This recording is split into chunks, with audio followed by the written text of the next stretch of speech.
ai hai tiếng tin tôi anh tiếp nàng đó xin tâm trời khăn khó lý yêu ta hai xuân trời về phụ tơ lư lư có lệ là viên gian nan tình giờ mê thơ hỏi là lệ ta hát nước lãng đi từng tai âm hạnh chẳng biết đời phải ơi còn mẹ ơi bữa ăn tôi má lúc trái mẹ mưa phủ nên biết nó suốt tháng như trái to từ hai trái lên qua lệ đoan oan anh càng tơ luôn trái tơ mi nâng chê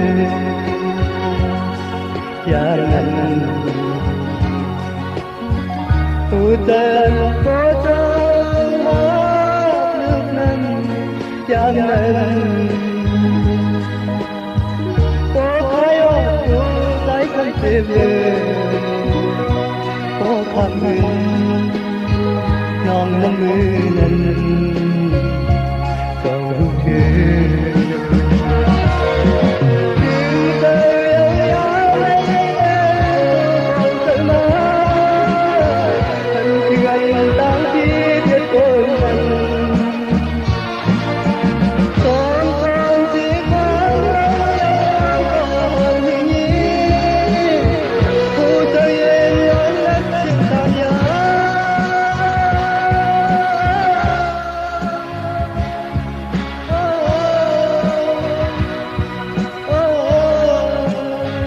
hai cuộc đời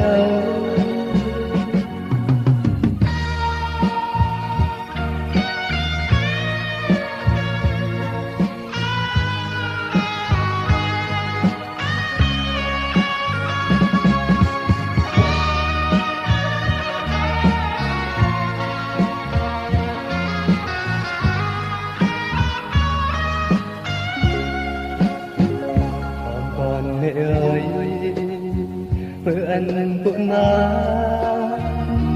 thức trái mẹ mưa phủ lên tiết nó suốt tháng như tay được lòng phụ tơ trái mẹ có lệ đoan oan anh càng tơ hăng trái tơ mi nâng chê gian nan phụ tơ nước nâng gian nan có thái ô trái thân thêm có thằng uyên non năm mươi lần còn hương